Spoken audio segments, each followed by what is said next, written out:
Welcome, everyone, to a Delco Nerd Network Rewind review, where we sit down and discuss some of our favorite film franchises of the past. On this series, we are talking about Tron, both Tron films, in preparation for Tron Ares coming out here in October. Joining me, as always, is Mr. Anthony the Gooch Ragucci. You're messing with my Zen thing, man. How we doing, trio? I'm great, Gooch. I'm great. I'm sorry to mess with your Zen. You did look very Zen there, so I didn't want to disturb. Like cracking up whenever it started. But we're here to talk Tron Legacy, Gooch, and I'm actually really excited too. We covered Tron, of course. That will be out. Go check that out if you haven't already.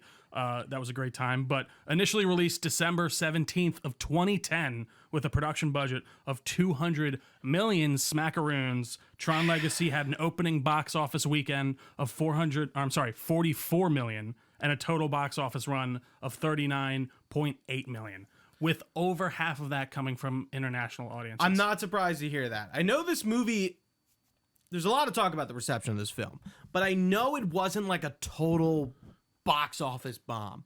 It didn't double.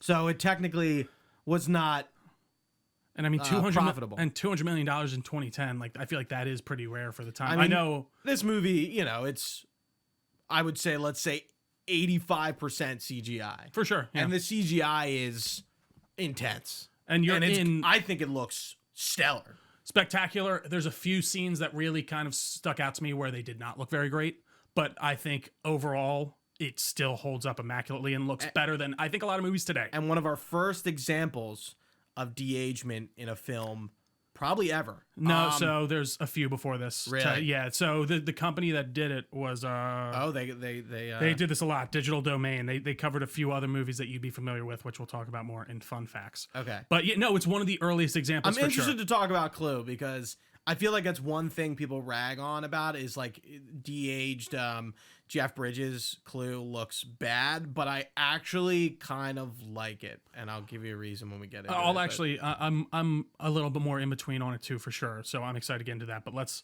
get into the rest of the information here. Let's hear that bio. Directed by Joseph Kosinski. Kosinski, yeah. Known for this was his first directorial debut, which is very cool. He's otherwise known for Oblivion, Top Gun Maverick. I didn't do this on purpose, by the way. Yeah, I was like, trio, great Top stuff. Gun shirt for Top Gun Maverick? And he actually just recently directed F1, the movie. Oh, yeah. So that was the whole same team, apparently, that did Top Gun for the most part. Tom Cruise was apparently supposed to be in that, because it's like a Days of Thunder, connected film or something. Oh, okay. I know Brad Pitt's in it. Yeah. He took over after I think Cruise couldn't, I heard it was pretty good. I heard it was good, too. No, Do you have this in your fun facts? Do you know what Joe Kosinski was before he became a director?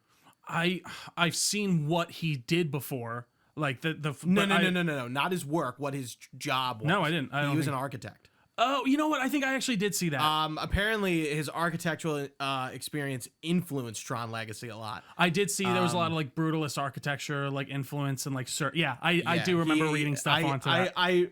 When I did my video essay back in the day, I did a lot of research and he would talk about how his architectural experience sort of influenced I don't know what the city on the grid is called, because yes, there are multiple cities on the grid. There's not just one.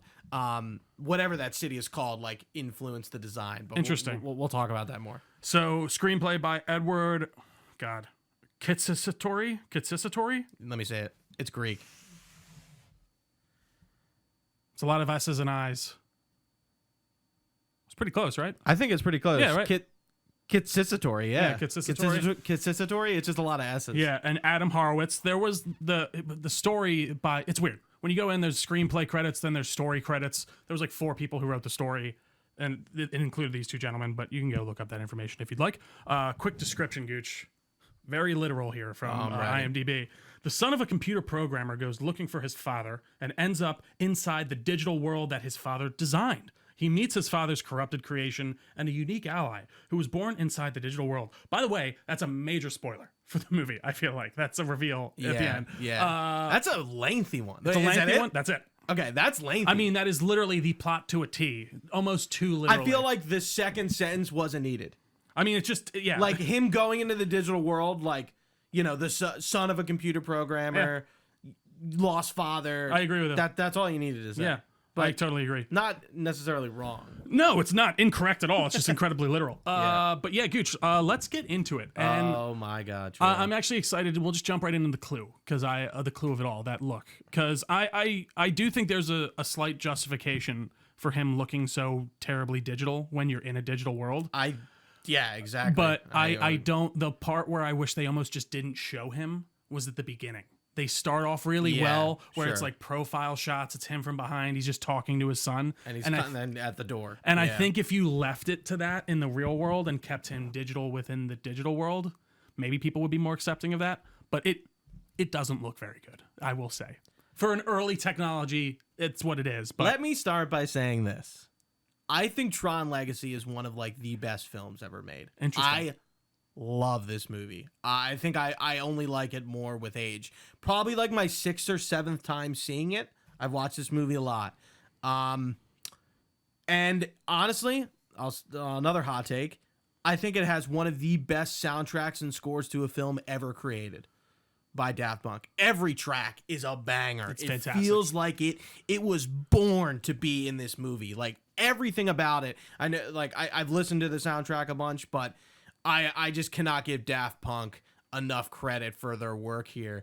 And it also makes me scared for Aries because I'm like, 9 Inch Nails is such a different genre of music. I mean, I know they have a lot of experience with score for film. Yeah. But you know, it's like Daft Punk. It's like the electronic aspect of Daft Punk's music just goes perfectly into this. Did you see that? I never saw it, but you know that movie Challengers, like with their like tennis players, and it's like it's a love triangle thing, whatever. 9 Inch Nails did that. Yeah, they did that. And if you look up like, there's a scene where they're actually playing tennis in it, and if you hear the soundtrack in that, I'm like, oh, I hear it. I could hear where they could Troniness? step into it. Yeah, Okay. it's very synthy. The It is. synths. I think they can very much like map to what they need to in that. But Gooch, I mean, I can't agree with you more on especially the score. And I actually wanted to bring this up on the Tron review.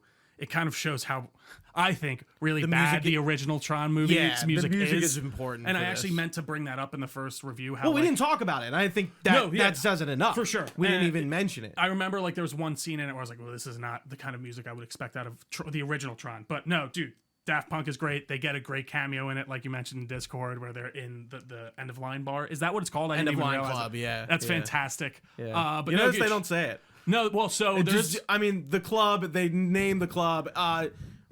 Clue says, end of line, pal. I did. I think he says "end of line, man." Yeah, but yeah. it's still that was one of the lines I wrote Yeah. down. It was so good. But no, Gooch, I agree with you. I don't think I'm like as super high as you on it. I think it's a fantastic high tier film. I would say. I know if that we're gonna sounds get into it ridiculous. now, I'd say mid tier film easily. Oh, okay, that's great. Yeah, I think I that's think totally it's acceptable. easily in the film category. I think they do a lot of interesting things when it comes to the characterization of Flynn, of older Flynn, of not Sam, Kevin Flynn. I like his progression. You know, I think you see a lot of Jeff Bridges in Flynn as he's gotten older. yeah. The zenness, the dudeness of it all, if you will. Like, Yeah. I appreciate that they kind of brought that into his character and how he's a kind of like sit and wait kind of guy. Even the books he's showing to Cora are like Dostoyevsky. yeah, like it's a lot of like philosophical stuff. Yeah. I think his progression as a character is very cool, and I think he gives 2 stellar performances in this movie between Clue and Flynn himself. It's fantastic. So let's get back to Clue. Yeah. I want to that point. I feel like if Clue looked, let's pretend he was just young Jeff Bridges, like as a normal person. I don't think it would work. Sure. Because Clue is a computer program.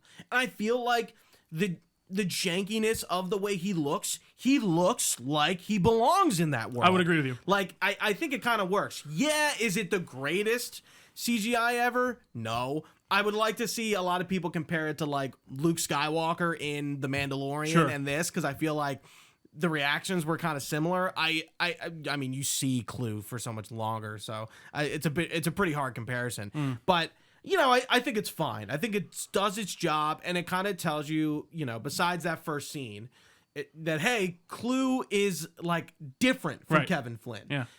They talk about that a lot. Legacy, obviously, is what the movie's called, but there's a big theme of legacy in this movie between father and son, creator and created, whatever Cora is to Kevin Flynn. You know, I mean, she is technically a creation of his, but not directly. Yeah. She's like a found child almost. Yeah.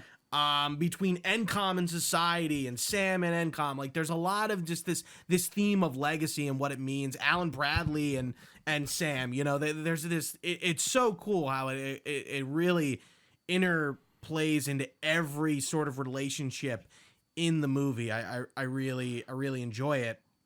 But Clue, I think, is a really interesting character, and I don't think he really becomes interesting until the end when Kevin's like, you know, like. You're like, you know, it's interesting. He's obsessed with perfection, and the fact that like perfection in like the plan, this stringent plan. You gave me the guidelines, whatever that means, right? Yeah. And then the ISOs are born. They're aberrations. I love the way Flynn describes it. Like I don't even know how to describe it. Like they just came into being. They just appeared in this system that I created, and like. They weren't a part of the plan. So Clue, you know, I feel like Flynn probably like took his attention away from Clue. Definitely. And Clue becomes jealous that the ISOs are like maybe more perfect than like whatever they were doing. Well, and I don't even know if it's necessarily that. I think he just sees them as imperfect because they weren't supposed to be there. Even if they are like these crazy cool perfect beings, like they were not made by the system. They were not made. They are an aberration of the system that we need to take out. Because then that makes my perfect system imperfect. And I think all of those logical and narrative threads are incredibly well structured and have a great catharsis at the end, especially when you have that conversation between Clue and Flynn. Yeah. And just this idea of him being like, yeah, you know, you were made at a time where I thought very differently. And you still think that way. Yeah. And it's not your fault. And he's like, I tried to create the perfect system. He's like, I know, man, you did exactly what I told you to do. It's not your fault. And I didn't, and he the line is like, and perfection is unknowable, like, but it's always in front of us all the time. And it just takes us a moment to see it or something. Yeah, exactly. But he's like, and you didn't know that because I didn't know that when I created you. Yeah. So Clue is kind of like a snapshot of Kevin Flynn, probably at his most greediest. Maybe not greedy, but like big brained. And I don't technically know. mind. And like, again, you see how his character has progressed to this more philosophically Zen type individual that is really trying to analyze what, you know, these concepts even mean. I don't know if it's right to say Kevin didn't care about Sam, but like clearly the grid and the work he was doing there, the digital frontier and, you know, what's the phrase? I gotta remember it.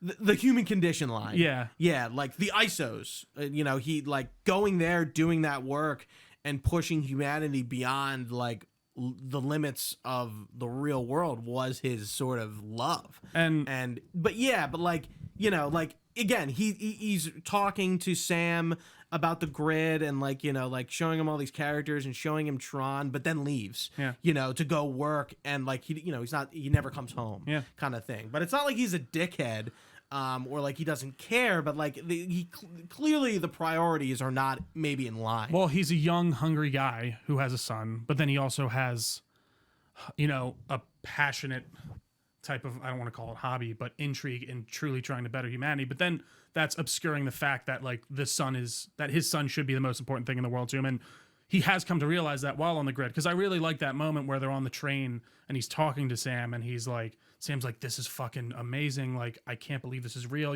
Everything you told me was true. And you know, Kevin's like, yeah, man, but I would have given it all up for just one more day with you. Like, there's just some really great father-son like interplay in this. And, you know, I'll give Garrett Hedlund a lot of credit. I think he's pretty good in this. Yeah. I think he works very well as like his son. And those moments I think are very well shot and just well executed. And they make you feel something. And it's weird to see him not really go anywhere. We were having this conversation before. He was kind of one of those guys at the time of like, they were trying to make him, I feel like, into a leading man. Same with the gentleman from Avatar who I mentioned earlier. I can't remember his name, but I don't know. I like him a lot. I like even his interplay between him and Korra and just how that kind of whole fleshes out. Korra is great. I think it's interesting because I think Tron and Tron Legacy do the same thing with their characters. The movie starts with Kevin Flynn being the main character, and then Tron really becomes the main character. I think the opposite happens here, where Sam is the main character and Kevin Flynn becomes the main character by the end of Tron. Yeah. Like this was really his story, and sort of his culmination of like his work. Like Sam is sort of like the vehicle in which Kevin's plot is like finished. Definitely. Right? Yeah. And especially that end scene with Clue. Like you really, it's like, oh my God, like this makes a lot of sense. and I also do think, Sam has enough to do in the way of, and has a satisfying ending in the way of he's getting Cora out and he's getting the ISOs out into the world to hopefully do what his father, wanted to do. And I like that element a lot too. But you know what? I do think one thing that kind of is a bit of a, not an eye roll, but like a, to me, is the Tron of it all. Like where he kind of just, he's there. Can we wait? Can we talk about Tron like a little later? Sure. Yeah. I don't know. I just think like him as a character, I feel like he just does the switch out of nowhere, which I guess you can kind of maybe put that out to the fact of he hasn't seen Kevin in so long, and actually seeing him kind of shocks him out of his like rehabilitation, because he's basically what's the word I'm looking for? Reprogramming all of these programs into war programs, because he obviously can't create them. We'll talk about it. We'll talk about it, Trio. I like what they do with Tron. It's different. It kind of sucks he's not in the movie a lot. I think Bruce Boxleitner. That last name is so hard. I think I love his like voice. And his like, voice does sound the great. way he does Tron. I don't know. Like it's just like, oh, Tron. By the way, his de-age, you see him like de-aged in the background, but by the way, they keep him out of focus all the time, and I'm like, that looks good. Like it works. Like that works totally well there. But also, were they trying to hide that? Because obviously, like, I don't know. You see him in the Tron reveal by the end, because you obviously see him take the two when he's fighting them. I during think the that's coup, when to the tip audience, of the hat to it, right? But he has a symbol on him. Yeah, he does, and that's how Kevin Flynn knows it's him. That's Tron, because he sees his symbol. Who none of the other guards have. I like made sure to notice. I'm like, I know that's his unique symbol in the old movie, but I do think the colors are interesting too. The different like shades of each. It's like there's like a greenish blue, and like a white blue and a blue. There were some pinks and stuff in the crowd too. You could see, but like, and then the orange and red, it's interesting. Clue was orange versus everyone else. I felt like was a dark, like his the guards underlings were like red, and now Ares is red. So I'm curious to see like what that's going to be about. Real quick about Tron. I really like how they do Tron. I think it's really interesting. Did you mention anything about Uprising Revolution, the game? No, I didn't know. Okay. So there's a game called Uprising that I think is a prequel. No, sorry. There's a movie called... Back up. There's a game called Evolution that I think it's a prequel to this. And then the show Uprising, which was on Disney XD for a little while. I want to watch it. It's like one season, 17 episodes. It's after Tron is killed. He's not. And him and Kevin Flynn like start the he starts the revolution, Tron, in the background through like different characters. And it sort of like leads up to like what the resistance is, which is very lightly touched on. Like you see there's characters in the end of Line Bar that are like, resist, you know, there's like... There seems to be some type of resistance, Yeah, so they get into that more. There's a few different cities, but Tron is very heavily featured in that. And then after that show, he gets reprogrammed at some point. But I think it makes a lot of sense that he gets reprogrammed because he's a defense program and he's defending Clue. Right. Like I buy it. I buy the turn, and then I buy the like he sees Kevin and he, I don't know if he hears him when he goes, like Tron, what have you become? But like, you see that it's like, oh no, and then I fight for the user, and it's it's so good. It felt kind of cliche to me, but I did like it enough. And we don't see Tron die. He didn't die. He floats down and his lights switch. Turn blue. And then, it's not like they fade out. No. So I hope we see Tron and Ares. I was saying before we started, Sam, Cora, and Tron, I really like. I think it would be such a disservice to the story that's going on here to not like integrate those characters somehow. I'm kind of fine with you keeping them out of the marketing. It's kind of like spoilers for Death Stranding 2, keeping Tommy Earl Jenkins out of Death Stranding 2 marketing, because he's a hidden character in the game. Mm-hmm. Like I'm totally cool with that, but and again, we getting Bruce Boxleitner back as Tron, like in the flesh, like I really want to see that. Well, and the de-aging technology now is much better. And even Alan Bradley, I hope he comes back as Alan Bradley, because he was named the chairman of NCOM there's Julian Dillinger is now head of NCOM. Like, what happened? You know, That's what I mean. much, There is like an interesting, like we almost have to reset again. So yeah, it's 14 almost years. the same time between Tron and Legacy. That is actually kind of wild. Because it was about 20 years? I think 20 years almost exactly. No. Okay, Tron is in 82 and it takes place in 82. I know Sam disappears in 89. So it's 20 years. 2009, I know, is when it takes place in the movie. Yeah. So it's 20 years from not the original Tron, but when Flynn disappears. Right. It's 20 years. So it's about like almost 30 years with the movies in the timeline they come out. But it's actually 14 years in real time from Legacy to this, to Ares. We've been going... Come back to Tron. Yeah, I like the way they use him. I think it's interesting. It's different. It's not what you expect. I would have liked more. Sure. He's definitely he's my negative if you had to give me one. Yeah, I wouldn't call it a negative. I mean, I guess it is, but I agree with you. You know, yeah, for sure. It's hard to disagree. Yeah, no, definitely. And I appreciate that. And I think that there, is something to that character, even in the first movie where it is, like you're saying, he almost isn't the main character, but then he becomes the main character. So I feel like he has to show up in Ares in some fashion. I would hope so, but we'll see. Maybe he can maybe he kills Jared Leto and takes his place by then. That would be great. I would love it. Maybe we'd all love that. Yeah.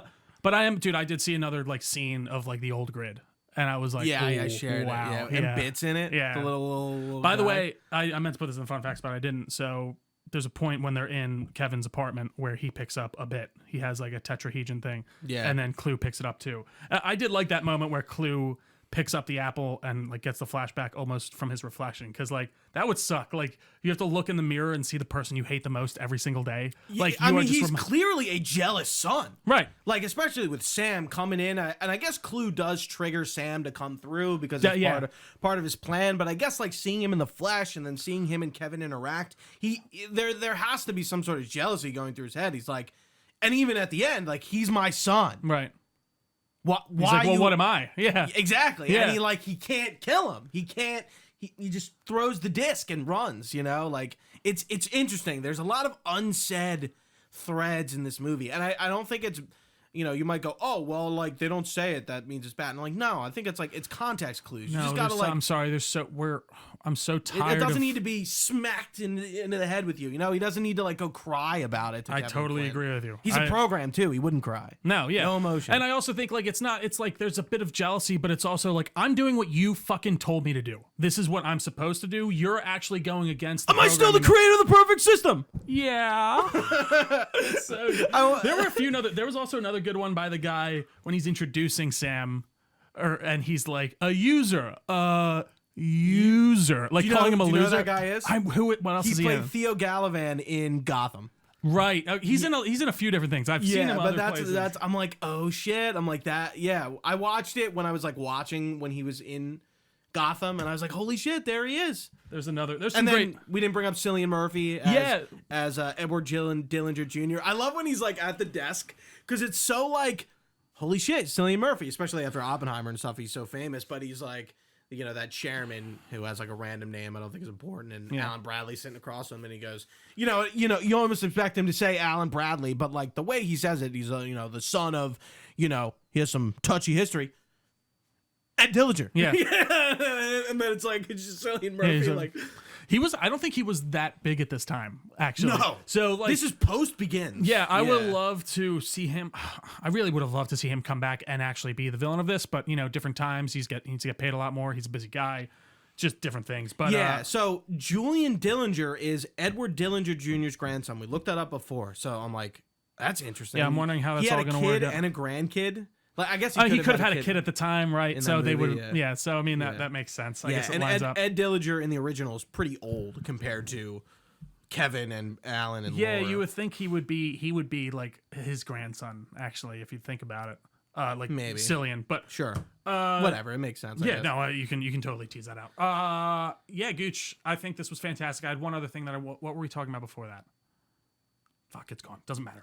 What did you think about, did you like the lead up into, okay, we get the real world, and then we're pretty much in the grid the rest of the movie. That was my favorite part. Leave. We immediately just went in. It was 10 minutes. We're not cutting back and forth. I will say, the effect, he how he just kind of like he just fades in. I liked it actually better in the original. Okay, yeah. I think I agree with you. Yeah, I think it was cooler, but I did like that whole scene leading up. You know, it plays Journey in the back, and it feels very 80s when he's in the arcade. He turns on the arcade. It's kind of like, you know, like it just brings you back to like a night in the 80s when it would have been active. I do think there are some great lines in this. There was one other one that I did want to bring up. Yeah. And it's just like him. It's when Flynn's going off and he's like, biodigital jazz, man. Biodigital jazz, man. See, I wonder if that was in the script. I'm sure he definitely, if not like gave them these lines, were like, hey, write Flynn a bit more. I'm not even kidding. Like dude-ish. Like me. Like that. Like I want you to, I want him to be more, because even back in the original Tron, like, you know, I'm sure he's probably acting pretty close to how he acts in real life or something like that. Maybe he did kind of let Flynn be introduced more by his personal life. I think that's a cool thing about Kevin Flynn, that he is like Jeff Bridges. Definitely. I think that adds to the character a little bit. I liked his apartment too. I like the lead up with Alan Bradley. Like, you know, he does his yearly prank on the company. They fuck up the OS. And I like how they're talking about Kevin Flynn, sort of like Alan Bradley's like, you know, well, Flynn was giving out our operating system for free, and you know he's kind of like this. You can tell, like he says something like giving away our programs for free. Like the prospect of giving away our programs for free died with Kevin Flynn or something like that. Yeah, or disappeared with him. But clearly, like the company under Flynn was like they were making games, but they were trying to like give back to society. The capitalism is super hardcore in this. Even there's like I can't remember. There was one thing even like when Alan Bradley shows up and talks to him about something. I'm like, wow, they're really driving this home. Like they're there to make money. You know what I mean? Yeah, yeah. And I like how he's sort of like the one who, you know, he gets the page on the pager and he gives it to Sam. And he's like, I was gonna go over there, but I think you should. Yeah, like there's something about that. And then, you know, then he finds himself in the grid. You know, he gets captured by the rectifier. Just like in the original where Jeff Bridges gets there, gets captured. He doesn't get jailed, but he gets sent to the games. We get to the armory. That whole scene with the sirens, and they come out of like the sarcophaguses, and they're all, you know, they're very robotic. Yeah, but like, and then they talk, and you kind of see like they're not. They're like programs. They're people, but like the way they act and they move and they gear them up, and they even a lot of the voices. I like the like I guess the effect on them, like the digital effect. I love that whole suit up scene. I thought it was great. One of them is somebody you should recognize. The blonde one? No, not Jem. The other one who she takes the disc and you can see her face. That is what's her face in the fucking in the Inhumans. Serinda Swan, I think is her name is. She plays Medusa. Oh yeah. Yes, okay. That makes sense. Yeah. Yeah, but I love that scene, and then we get all the action is really the disc set fight. Pieces are great. Yeah. Between that and the disc fight, and when light bikes, Rinsler shows up, aka Tron, and that they show him like two, like that moment where like he's the only one with like two identity discs, and like the fighting. I'm like, this is so fucking cool. It's so funny, Gooch. You can tell this was like just before the time where they did feel like they need to put a joke in on everything, because there's like one or two like where he like Sam has like he tries to pull apart the thing, but I just appreciate how it's fine. I agree. Yeah. I think it is almost 90% played straight, and even when Sam gets into the grid and he like again like Kevin isn't really thrown off. He kind of gathers what's happening. He's like, oh, I'm on the grid. Like he's immediately good with it and understands what's happening. Yeah, he's I not appreciate like, that. He's like, where am I? What's happening? I like how he's talking to the programs, and it kind of feels like, again, context clues. Some programs are maybe dumber than others, like or more base, like the one, like the one's just like, he like growls, and the one's going crazy, and then the other one like doesn't even talk. That reminded me more, I think, of like the cantina scene from Star Wars, where it's like you have all these like weird bad guys and just like, hey, what's up, man? They're like, what did you think about the light cycle scene? I mean, it's so funny how little of a part it is in that original movie. It's like not even 5 minutes. I mean, it feels like a fully realized version of what they were going for, and like I like how the lights like plasma when the bikes explode, it like splashes everywhere. Yeah, and then they de-res, it's digitize, like a translucent kind of effect on the bike itself too. the way they de-res, like they fall apart like pixels. De-res. It works so well. I even like the moment where the guy he doesn't want to go to the games, but he's like, "No, de-res me!" and he jumps down into the fan and just gets blown to pieces. Yeah, I like this. You can do a lot of violence in this because it's technically people getting like pixelized. Yeah, like if you were doing that with like a real knife and blood in a real think movie, about it. Cora gets her arm cut off. Yeah, you know, you like, couldn't do that in a PG-13 movie. Yeah, it's so funny. I don't know if this is in your fun facts, but to talk about where Disney is at this point in time, pre-Marvel, pre-Star Wars purchase, this is right before it. And I think Disney wanted Tron to be more than what it ended up being. No, they absolutely And I think the Disney and the Star Wars mergers kind of changed things a little Marvel bit for Tron. Definitely. But I think Disney really wanted Tron to be their Star Wars. And I wish it not necessarily was, but I wish it was something more, because kicked off in a, they did a Disney X. I've been learning more about Uprising just within the last week, and somebody compared Uprising. It's the Clone Wars of Tron Legacy. I'm like, oh yeah, that's what I'm talking that's about. what I want to buddy. hear. Yeah. And the animation style is really cool for it, but like they made a game, like there was some concept art of like unofficial like Tron like park. I mean, we get we have the light cycle ride that only just came out in Disney World. I see what they saw in Tron. I think it could have been like this bigger IP, and I think it still can be. I think it really can be. I hope Ares does well, and I hope they do more with Tron, because I think it's a world somebody like me and other people, I don't know about you, Trio, I don't want to speak for you, but like are really passionate about it and want to see more, because we've only gotten a show, a game, probably a few games here and there, and the 2 original movies. It really hasn't been a lot. So I have a question for you. Yeah. Do you think that you want more of it because we have so little of it? Like, do you think, say it was successful and it did kind of go on to these big things now and became Star Wars? We're at this point now, and we're like, Tron 6. What the fuck? Like, why do we even like? But I will say also, like, I think this is a genuinely great film. Like I said, I think it's a mid-tier film at the very least. I am surprised it was met with such mixed reception to like negative. I really don't know about the reception. I thought it was more, it just didn't do well. It was definitely middling. Yeah. And people didn't like Clue. Right. And I think, they were trying to get ahead of it with that de-aging. I think they might have been a bit too ahead of it at the time.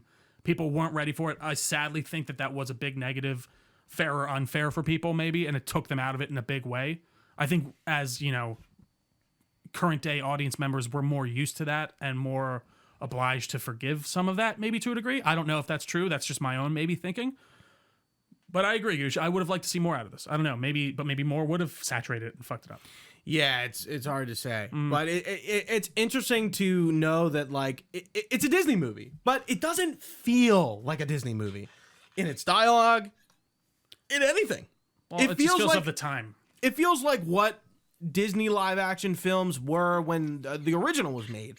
Just sort of these movies that, Disney made this, but they're kind of like adult and their own thing. And like I would care to say, like, look at Pirates of the Caribbean. Yeah. Like, it's a Disney product, but it doesn't really feel like a Disney product. Well, see, I think, and you're more comparing it now to what Disney is now and what their regular output is at this point, for sure. I am. So I think for the time, they were firing a bottle, especially like something like a Pirates of the Caribbean. They're not making these types of IPs anymore. Well, they just don't do as well. Like, they tried to keep going with Pirates of the Caribbean. That didn't do super well. That's why they stopped. They tried to go but like with some again, other stuff. We got to Pirates of the Caribbean 6. Yeah, no, definitely. And I don't know. Maybe Tron sits in that weird spot of like it's not quite adult, it's not quite kid. It's definitely somewhere in the middle. So like I don't know, maybe it just didn't hit the correct time and moment. And maybe this one will. I would debate. I don't think Tron is for kids at all. I don't know. I mean, I think like I would love to show my nephew this and be like, "What do you think?" Honestly, I don't know, because I think there's some very cool visuals that kids could definitely get into. Right, and like the cool I'm sure bright the suits. Toys. Yes. Yeah, Tron is a toy Even machine. just like those action scenes, the light cycle, the discs, like I think kids would be all about that. Yeah. But I don't know. I don't know. We haven't talked about Korra. I really like Korra. She's very cute, very curious, not stupid. No. But like I like the line where she's like talking about dropping out of college and she laughs because she doesn't really has no idea, she doesn't get the context of what that means. She's ignorant in ways that make sense and aren't just like she's like, no, look at how dumb I am, or I don't know how the real world works or whatever. Yeah, I agree. And I like the whole ISO setup of like we said, these programs that just kind of came into being. They were outside of the project. And I love how like Clue committed genocide. Yeah, like he I forgot about the Holocaust. Like like it's really quick, allegory. but yeah, I mean, they don't dwell on it. I think that's why you forget, and that's probably a good thing that they don't. Like, imagine if they're talking about the ISO genocide, like the whole movie. You know, it would probably feel like a different kind of tone. Well, and again, I think, and it's coming from this, like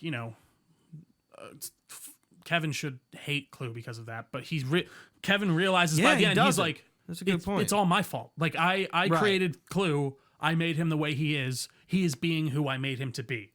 And he's going to eliminate the imperfection as he sees it, which is the ISO. And, and then he becomes like this tyrant. Yeah, and he creates the perfect system that he was supposed to create. Which is essentially taking programs and brainwashing them into becoming an army. Well, so I think and then trying to leave the grid and do what the MCP was trying to do. It was to eventually take over the world. So it seems like I almost took it more as make it the perfect system. He's achieved his perfect system. Now he needs to reprogram these programs to be fighters to now move out into the world. Do you think he believes that? I'm not sure I ever thought about that. I think that because that whole speech at the end, he's like, look at what we've created in here. We've done the best we can. We have created the perfect system. But there's more out there that we can make perfect. And then Kevin it's been says, kept from us. And I love the line, what's more imperfect than our world? Yeah. It's right for Clue to come and fuck with. All of the logic there, and it's been a while since I've really felt this way in a movie like this, like satisfyingly, where each logical narrative thread leads to another in a consistent and cohesive way that doesn't feel like we're going off to the side for no reason, or there's like a side adventure. There really is no B plot. No, it's all mostly like it's like maybe like 1A, 2A plots, like going to Craster's Club is a quick little right, but that's a step to the next stop. Yeah, so I think it's really well done. Even like Clue, like we said, Clue trying to get someone into the system. I think he reacts that way to Sam almost because he didn't know who he was going to get. That's true. He's just sent out the ping. He sends it to Alan Bradley's pager, right? And he's even, when he meets him the first time, he's like, so you alone? Like he's trying to get all this information out of him. Yeah, it's me, your dad. Yeah. And then I meant to bring that back up because that meeting, he quickly throws that guy's in the trash. Like, nah, like I'm not. Well, and he doesn't even almost try to put on the guy because, like, the difference in him meeting Kevin versus him meeting Clue is night and day. I mean, Kevin's like, my son, like he hugs him, he's like crying. Clue, with first time, he's like, hey, Sam, what's going on, man? Like it's almost from the get-go, you're like, this isn't right. What's happening here? And I think that's very well done. I like the comparison of those two meetings. And like you said, it's almost like meeting his dad at that time. I don't know. I love when Sam takes one of the original light cycles, goes back into the city. Things I'm catching up on. Yeah, the Outland track and Korra's like ATV thing too, and it gets like spike wheels. So cool. And I think the first introduction of Korra, by the way, they leave the light cycle arena the same way. They blow a hole in it and they leave just like in the original Tron. Yeah. Yeah, and like she clearly like holds her own. They introduce her, masked. They like it kind of seems like she is a bit independent, and I like how Flynn doesn't try to like rile her back a bit. Right. Like she's thinking it's like, well, we can't. Maybe we should listen to your father. We can't just sit. Yeah. But she's not doing it, and then she kind of is like, we need to go help him, and they're like, and Sam, Kevin is like, let's go out into the city. Well, actually, no, she's more like, we should just stay here. He'll be fine. He's gonna do it. They don't need his. Is that what it is? And then Kevin goes like, "No, we gotta go. Like we're suiting up. Like let's go. Yeah, And he I think changes his robe. Yeah, he goes from white to black. It's wartime, Gooch. Did you notice inverse of the colors? The suits in Tron are white. Yeah, and mostly now the suits are black. Yeah. But save for Kevin and That's it. Yeah. He's the only white His apartment's suited? the only like really white like kind of space like that. It's definitely built. Now that you're saying it, it's definitely built more like the old What system. do you think of this city? It kind of has this Deus Ex sort of vibe, doesn't it? I like that there's no Everyone's hooded and a little fucked up. I forgot about the whole idea of like the no sun thing. Like it's just the only light is from the city and the suits. So Yeah. like, and then they'd see like Kevin coming and they'd see the light of the portal opening. That means their creators there. Like I do love all these like allegorical, like God meeting his creators, like themes and ideas of like, And it's imagine not the too dude- heavy-handed. God, yeah, and you know, he's the coolest God ever in the way of he's like, dude, you know, we're just getting by, man. And like, imagine if God was just walking down the street and he was like planning the next edition. This for is your the thing. first time I ever. So we're on their solar sailor. Cora wakes up. Yeah. Kevin Flynn is meditating, and him and Cora and Sam are kind of, I guess, having this first like connection point where you kind of feel like they have like a relationship, but again, not too heavy-handed. No, I agree. It's not about their relationship. I mean, You can see the touches of where it's maybe heading. yeah, of a romance for sure. And this is the first time I ever heard that line when she talked, and it's like, you know, Flynn would come through the portal, which is where we're going, and we would see that and be like, Kevin is here. Yeah, like God's here. Like that's insane. Yeah, Like, and I'm like, I never heard that line before. This is the I'm here for this for the first time. Yeah, but I never. Yeah, and it's like they know Kevin is here when the portal is open. Like very interesting. Solar Sailor was really cool, by the way, to see that. like fully realized and all that. Yeah. Again, Even the big ship that they're on, that they're sailing to the portal in, the bad ship, like the red ship. Oh yeah, that's in the first movie, right? I mean, I'm trying to. It's just not as high. I'm pretty confident it is. Like that's where the like MCP is. Yeah, and like the like main. I can't remember what part it's at. I'm fairly confident you see it. Yeah, so when they get to the portal and they get to like the big ship, and then they find out the Solar Sailor was carrying programs to get reprogrammed. Yeah. Everything is super cool. The solar, not sailors, solar flyers. Yeah, they look great. Yeah, like that dogfight at the end, very cool. The effect of the vehicles actually being built is so cool. Well, like when they break it open and then it like. So I was watching Ares trailers. They do that again. Yeah, I appreciate it. I'm like this. If this is gonna look a lot like Legacy, I'm kind of hyped. I just hope we're spending a lot of time in.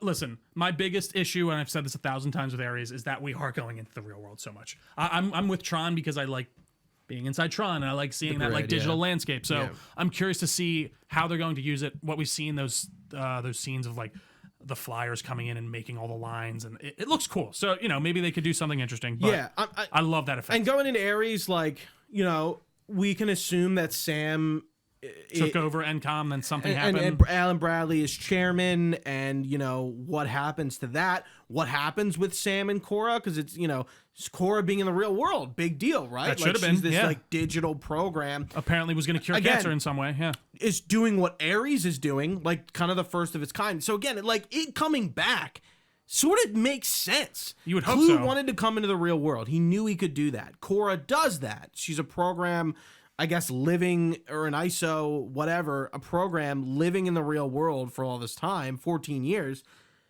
What does that mean? Ares sort of coming out is this like military hardware program, like fighting in the real world, can die but can come back. Like Be reprinted, basically. this thread has to come back. I would hope so in some way, and I what think have it they might been be. doing, you I know? think if this does well, that's the setup for the next movie, and then you go to Cillian Murphy and be like, "Hey, we got a lot of money for you. You want to come back?" Or I don't know. I'd be curious to see where that all ties off, because I agree with you. It's such a major setup in this. Do you mean Cillian Murphy as in the actor with the bag? Like, why would he come back? His son, I know. I agree. he's probably aged out of maybe the company a little bit, or is more Right. like a chairman, because his grandson is now. I could see him being in the end scene. He go, "Hey, Grandpa, I fucked up," or something like. Again, like a stupid kind of like thing like that. Yeah. I don't know though. Maybe he's more in like, or maybe they're all more integrally like connected into this plot itself. I'd just be surprised that.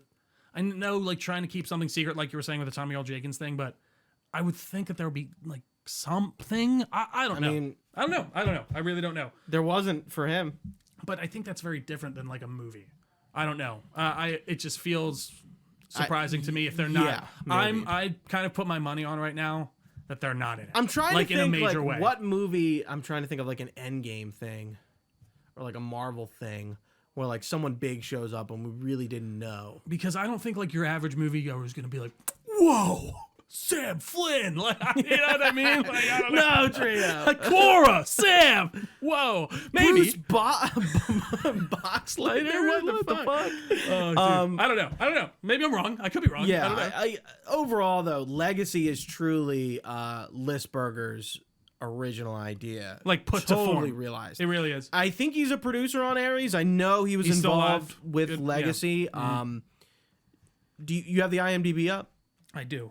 And I think he had a cameo, and I'm pretty confident he was behind the bar when we get to the end of Line Club, and like Sam and Jem are walking What's his name away again? from the I'm sorry. bar. Steve Listberger, Lis with burger with an E. Sam and Jem are walking with Craster up into his private lounge, and there's a bartender. I think that's Steve Listberger. I'm pretty confident. But we didn't talk about the end of Line Club.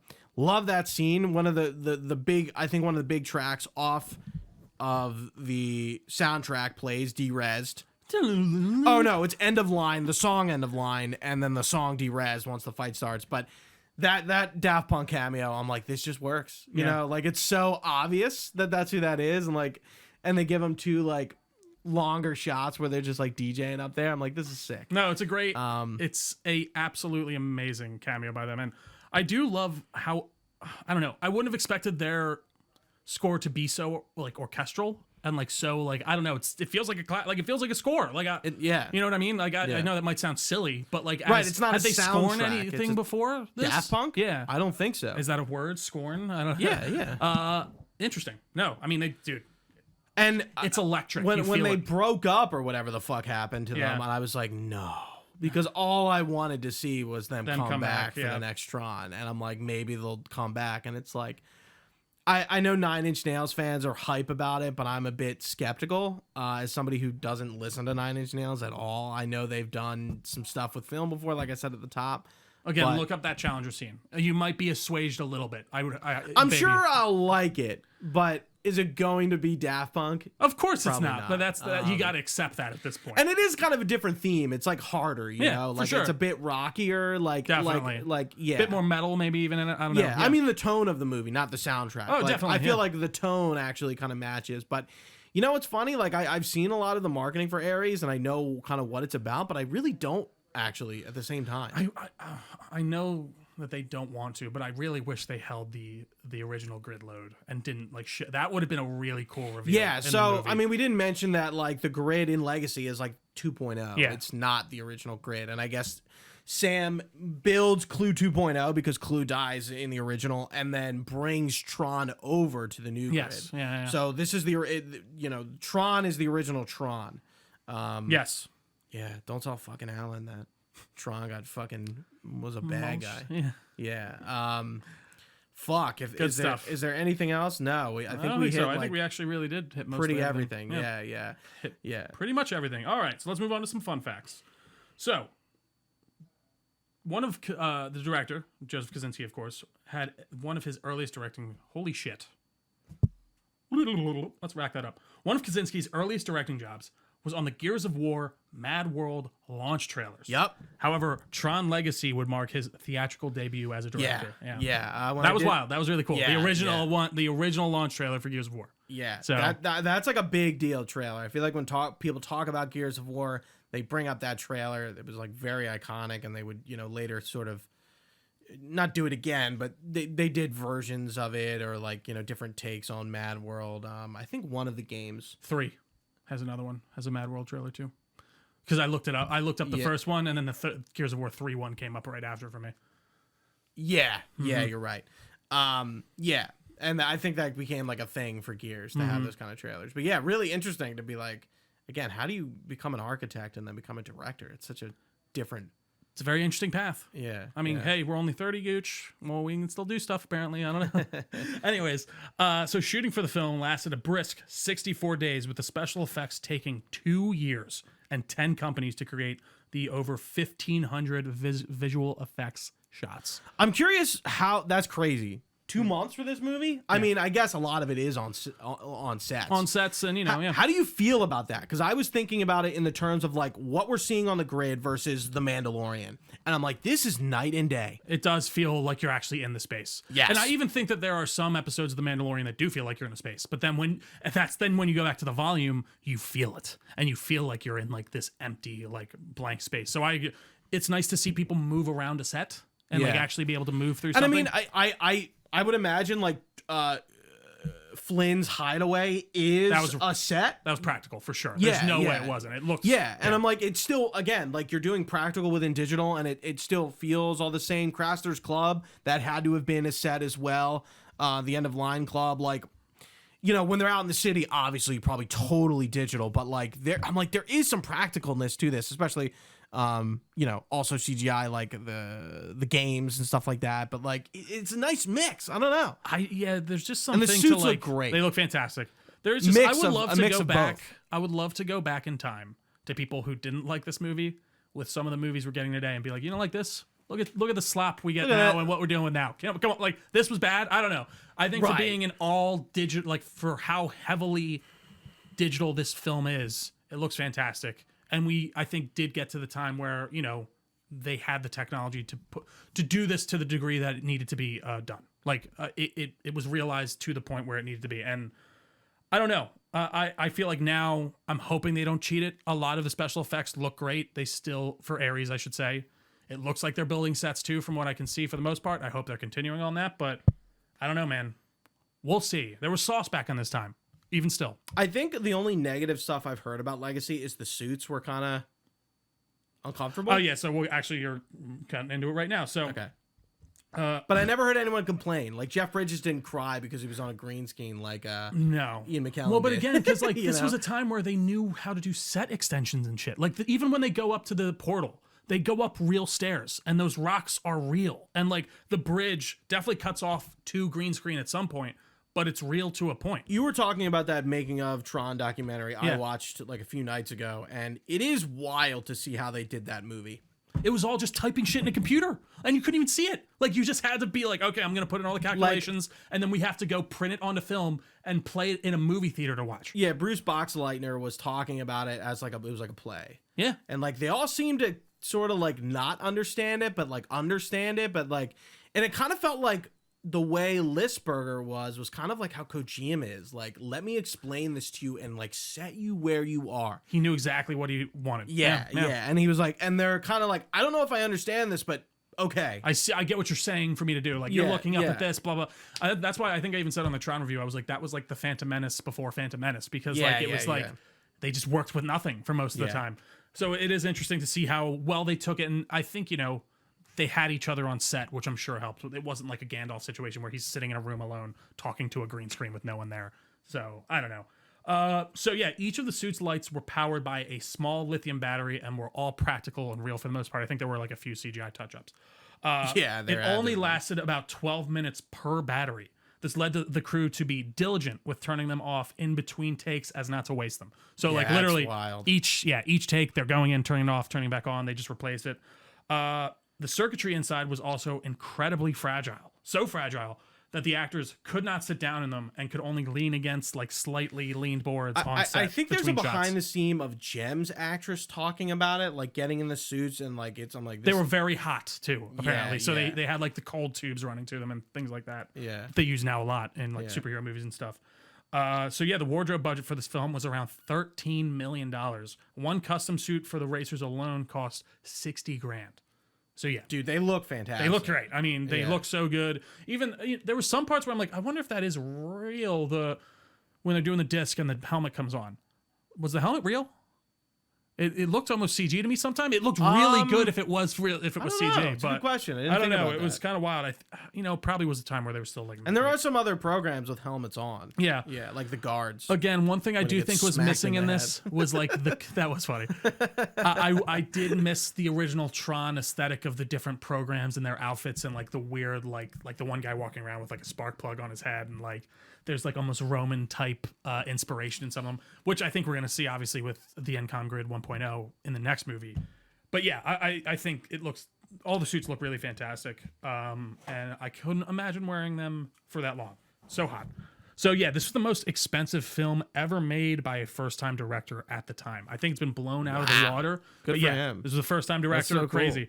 The digital de-aging on Jeff Bridges was done by Digital Domain, who later admitted themselves that the tech wasn't quite there yet.